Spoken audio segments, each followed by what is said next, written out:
योगी आदित्यनाथ प्रयागराज के दौरे पर जाएंगे और इस दौरान महाकुंभ के समापन कार्यक्रम में शामिल होंगे। आपको बता दें कि आज महाकुंभ में सम्मान समारोह का आयोजन किया जा रहा है। सफाई कर्मियों, पुलिसकर्मियों का सम्मान होगा। तो आज प्रयागराज के दौरे पर सीएम योगी आदित्यनाथ और इस दौरान महाकुंभ के समापन समारोह में सम्मान का आयोजन किया जा रहा है। पुलिसकर्मियों और सफाई कर्मियों का सम्मान होगा। इस पूरे महाकुंभ में पुलिसकर्मियों और सफाई कर्मियों का महत्वपूर्ण योगदान है और इसीलिए आज उनका सम्मान होगा। और रेल मंत्री अश्विनी वैष्णव भी आज प्रयागराज के दौरे पर हैं। महाकुंभ में पोस्टेड कर्मचारियों को सम्मानित करेंगे। तो रेल मंत्री अश्विनी वैष्णव आज प्रयागराज के दौरे पर और इस दौरान महाकुंभ में पोस्टेड कर्मचारियों को वो सम्मानित करेंगे। तो सीएम योगी आदित्यनाथ एक तरफ प्रयागराज के दौरे पर हैं, तो वहीं रेल मंत्री भी यहां प्रयागराज में रहेंगे और सम्मानित करने वाले हैं। जो कर्मचारी वहां पर पोस्टेड हैं उनका सम्मान होगा। पुलिसकर्मियों का, सफाई कर्मियों का सम्मान करेंगे सीएम योगी आदित्यनाथ। तो समापन समारोह को भव्य बनाने की तैयारी, क्योंकि महाकुंभ का समापन हो चुका है 26 फरवरी महाशिवरात्रि के साथ, और ऐसे में आज सम्मान समारोह आयोजित किया जा रहा है, क्योंकि पूरे महाकुंभ में पुलिसकर्मी और सफाई कर्मियों की भूमिका काफी महत्वपूर्ण रही है। और महाकुंभ 2025 के अंतिम स्नान पर्व महाशिवरात्रि पर करोड़ों श्रद्धालुओं ने हर हर महादेव के जय घोष के साथ संगम और अन्य स्नान घाटों पर पवित्र डुबकी लगाई। श्रद्धालु स्नान के बाद मनकामेश्वर मंदिर, सोमेश्वर नाथ मंदिर, वेणी माधव मंदिर एवं नाग वासुकी मंदिर पहुंचकर भगवान शिव के दर्शन, पूजन, जलाभिषेक और दान अनुष्ठान कर पुण्य अर्जित करते दिखे। श्रद्धालुओं के सुगम आवागमन, सुरक्षित स्नान और दर्शन पूजन के लिए व्यापक पुलिस प्रबंधन भी किया गया। सुरक्षा की दृष्टि से नागरिक पुलिस, यातायात पुलिस, महिला पुलिस, पीएससी, घुड़सवार पुलिस एवं अर्धसैनिक बल के जवानों को तैनात किया गया। संगम क्षेत्र में जल पुलिस, मोटर बोट और गोताखोरों की तैनाती कर स्नान घाटों पर लगातार सतर्क निगरानी रखी गई। मेला क्षेत्र में सीसीटीवी कैमरों के माध्यम से हर गतिविधि पर नजर रखी गई। पब्लिक एड्रेस सिस्टम के जरिए श्रद्धालुओं को सावधानी पूर्वक स्नान और दर्शन पूजन करने की अपील की गई, ताकि वे सुरक्षित अपने गंतव्य तक लौट सके। श्रद्धालुओं को किसी असुविधा से बचाने के लिए मेला क्षेत्र में शिवालयों के निकट ही पार्किंग की समुचित व्यवस्था की गई, जिससे उन्हें न्यूनतम पैदल चलना पड़े। और इसी पर ज्यादा जानकारी के लिए मेरे सहयोगी सौरभ मिश्रा इस समय लाइव जुड़ गए हैं। सौरभ, समापन समारोह महाकुंभ का क्या तस्वीरें निकलकर सामने आ रही हैं? क्या अभी भी भीड़ है? देखिए, अगर हम बात करें महाकुंभ के 45 दिन तक चलने वाले महाकुंभ का समापन 26 फरवरी को शिवरात्रि के आखिरी स्नान से हो चुका है और आज मुख्यमंत्री योगी आदित्यनाथ कुछ समापन कार्यक्रम में प्रयागराज पहुंच रहे हैं। साथ साथ दोनों डिप्टी सीएम, वित्त मंत्री सुरेश खन्ना और रेल मंत्री वैष्णव भी इनके साथ रहेंगे। देखिए, जिस तरह से 45 तक चला, जिसमें 66 करोड़ श्रद्धालुओं ने संगम में आस्था की डुबकी लगाई। ये अपने में एक वर्ल्ड रिकॉर्ड है। हालांकि बहुत से महाकुंभ हुए, लेकिन ऐसा महाकुंभ देखने को नहीं मिला। जब हमने श्रद्धालुओं से बात किया तो उनका यही कहना था कि इस बार की जो यहाँ पर व्यवस्थाएं की गई है वो देखने लायक है। किसी भी श्रद्धालुओं को किसी भी तरीके की परेशानियों का सामना नहीं करना पड़ा, चाहे वो प्रशासन की तरफ से हो, चाहे वो डॉक्टरों की तरफ से हो। तो देखिए, इस महाकुंभ में श्रद्धालुओं की व्यवस्थाएं की गई थी कि श्रद्धालुओं को पता ही नहीं चला कि महाकुंभ कब बीत गया। और 3 अमृत स्नान के बाद भी महाकुंभ में जबरदस्त भीड़ देखने को मिली है। तो आप सोच सकती है कि 66 करोड़ लोग रहा, यानी कि अमेरिका की दूसरी आबादी प्रयागराज के संगम क्षेत्र पर पहुंची और आस्था की डुबकी लगाई। और उसी का समापन कार्यक्रम है आज, जिसमें मुख्यमंत्री योगी आदित्यनाथ हिस्सा लेंगे। वो ठीक 11:45 पर प्रयागराज पहुंचेंगे। देखिए, इस महाकुंभ में बहुत से लोगों ने अपनी अहम भूमिका निभाई है, जिसमें सबसे बड़ी अहम भूमिका स्वच्छ कर्मियों की है। उन्होंने पूरे महाकुंभ को स्वच्छ रखा है और सबसे पहले मुख्यमंत्री योगी आदित्यनाथ गंगा पंडाल पहुंचकर स्वच्छ कर्मियों का धन्यवाद करेंगे। तो आप सोच सकती है कि महाकुंभ का आयोजन कितना बड़ा आयोजन था। 45 दिन तक पूरे प्रयागराज में श्रद्धालुओं की भीड़ देखने को मिली। लेकिन अभी सौरभ, हम ये कह सकते हैं कि जो अनुमान लगाया गया था 40 करोड़ का, उससे तो कहीं ज्यादा पार कर गया है। लगभग भारत की आधी आबादी ने यहाँ पर जो है स्नान किया है। लेकिन अब खास तौर पर, क्योंकि अब समापन हो चुका है 26 फरवरी महाशिवरात्रि पर, लेकिन अब आगे क्या? प्रशासन क्या अभी भी वहां पर रहेगा तैनात या फिर वहां से हटा लिया जाएगा? क्योंकि आज समापन समारोह भी हो रहा है।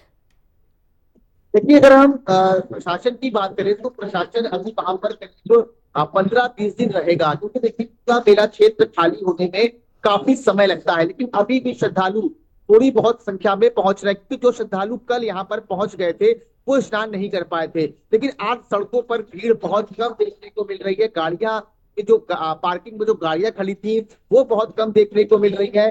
कुल मिलाकर ये कह सकते हैं कि अब जैसे रोजाना भीड़ होती है प्रयागराज के संगम तट पर, यानी कि मान के चलिए 1 से 1.5 लाख श्रद्धालु डेली वहां पर पहुंचते हैं दर्शन पूजा अर्चना करने के लिए, उस तरह की भीड़ वहां पर अब देखने को मिलेगी। लेकिन जिस तरह की भीड़ प्रयागराज में 45 दिनों तक देखने को मिली है वो एक अपने में देखने लायक थी, क्योंकि पूरा प्रयागराज श्रद्धालुओं से भरा हुआ था। यानी जिस सड़क पर आप जाएंगे श्रद्धालु श्रद्धालु आपको दिखेंगे। तो 45 दिन के महाकुंभ का कल समापन हो चुका है। 26 फरवरी को शिवरात्रि का पर्व था और शिवरात्रि के पर्व के बाद ही महाकुंभ का समापन भी हो जाता है, और इसीलिए आज मुख्यमंत्री योगी आदित्यनाथ भी प्रयागराज पहुंच रहे हैं, वो समापन कार्यक्रम में हिस्सा लेंगे। और हम ये कह सकते हैं सौरभ कि ये जो महाकुंभ का आयोजन हुआ ये पूरी तरह से सफल रहा।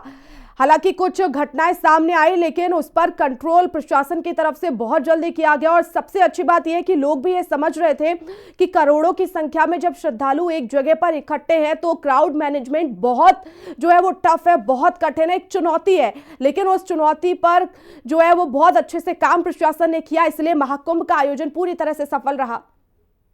बिल्कुल, देखिए जिस तरह से अगर हम 29 फरवरी की बात करें, माफ कीजिएगा 29 जनवरी की बात करें, जिस तरह मौनी अमावस्या पे भगदड़ मची थी, उसके बाद दिल्ली के प्लेटफॉर्म पर भी श्रद्धालुओं के यहाँ प्रयागराज पहुंचने के लिए स्टेशन पर भगदड़ मची थी, उसके बाद भी श्रद्धालु भारी संख्या में पहुंचे। उसको कोई लेना देना नहीं था कि क्या हुआ है क्या नहीं हुआ है, लेकिन उसका बस यही मकसद था, उन्हें महाकुंभ पहुंचना है और संगम में आस्था की डुबकी लगाना है। ये आंकड़ा कोई छोटा आंकड़ा नहीं होता है, और बहुत से महाकुंभ हुए हैं लेकिन ऐसा महाकुंभ किसी को देखने को नहीं मिला है।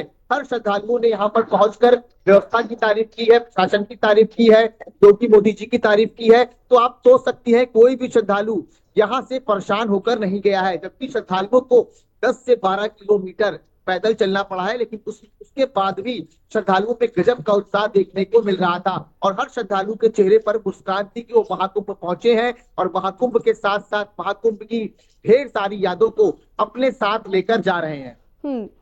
सौरभ, लेकिन अभी सड़कों पर क्या पूरी तरह से भीड़ 50% नजर आ रही है या फिर अभी भी स्नान के लिए लोग पहुंच रहे हैं? और क्या अब रियायत थोड़ी दी गई है, क्योंकि अभी तक जो श्रद्धालु पहुंच रहे थे उन्हें कई किलोमीटर लंबा पैदल चलना पड़ रहा था, लेकिन अब वो क्या आसानी से संगम घाट तक पहुंच पा रहे हैं?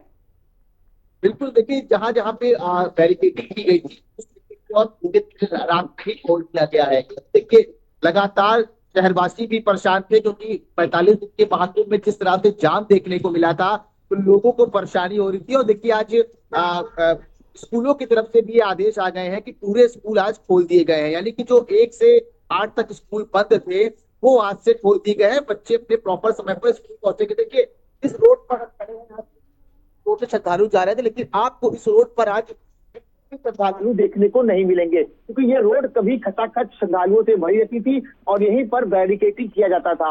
आप अनुमान लगा सकती है कि 45 दिन के मुकाबले आज भीड़ कितनी कम है, यानी कि आसानी से अब लोग जा रहे हैं, लोग आ रहे हैं, और साथ ही साथ क्योंकि 45 दिन तक जिस तरह से लोगों को जाम झेलना पड़ा था, लोग 4-4 घंटे लोकल जो है यहाँ पर 4-4 घंटे जाम में फंसे रहते थे, आज वो दृश्य देखने को नहीं मिल रहा है। तो आप इसका अंदाजा लगा सकती है कि 45 दिन तक चलने वाला महाकुंभ प्रयागराज में क्या स्थिति थी। तो आज कहीं ना कहीं लोगों को राहत मिली है, गाड़ियां आराम से जा रही हैं, पूरी रोड खाली है। हालांकि मेरा क्षेत्र की अगर हम बात करें तो मेरा क्षेत्र की भी अधिकतर बैरिकेडिंग हटा दी गई है और मेन जो 7 एंट्री पॉइंट थे उनको भी खोल दिया गया है। सौरभ, और आप लगातार ग्राउंड जीरो से मॉनिटरिंग भी कर रहे हैं, वहां पर जाकर रिपोर्टिंग कर रहे हैं, प्रयागराज के लोगों से आप बातचीत भी कर रहे हैं, उन्हें क्या लग रहा है? क्योंकि देखिए इन 45 दिनों में जो भीड़ उन्होंने देखी शायद प्रयागराज में इससे पहले वो कभी नहीं रही।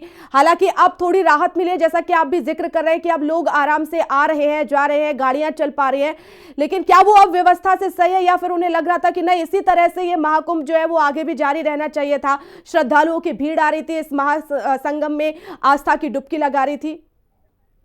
देखिए अभी कुछ दिन पहले कुछ अफवाहें उड़ी थी कि महाकुंभ की डेट बढ़ा दी गई है, लेकिन बिल्कुल भी अफवाहों पर श्रद्धालुओं ने ध्यान नहीं दिया और 26 फरवरी को इसका समापन हो गया। 26 फरवरी को इसका समापन भी कल हो चुका है। लेकिन अगर हम बात करें, देखिए प्रयागराज में अगर हम भीड़ की बात करें तो ऐसा महाकुंभ जब हमने लोगों से बात किया, हमने पुराने लोगों से भी बात किया महाकुंभ को लेकर, तो उन्होंने कहा कि हम 4-5 महाकुंभ देख चुके हैं, लेकिन ऐसा महाकुंभ हमने अपने जीवन में नहीं देखा। और क्योंकि अक्सर ये माना जाता है कि 3 अमृत स्नान के बाद महाकुंभ धीरे धीरे खत्म होने लगता है, लेकिन इस बार का जो महाकुंभ है वो 3 अमृत स्नान के बाद भी यहाँ पर करोड़ों की संख्या में श्रद्धालु पहुंचे थे। देखिए, एक आंकड़ा हम आपको बताएंगे कि अगर 3 फरवरी की बात करें, जब बसंत पंचमी था, तब 35 करोड़ लोगों ने आस्था की डुबकी लगाई थी। जी सौरभ, उसके बाद देखिए ये आंकड़ा 66 करोड़ पहुंच गया। तो आप इससे अनुमान लगा सकती है कि किस तरह से श्रद्धालुओं में महाकुंभ को लेकर जोश और उमंग था, और भारी संख्या में श्रद्धालु पहुंचे भी और संगम में आस्था की डुबकी भी लगाई।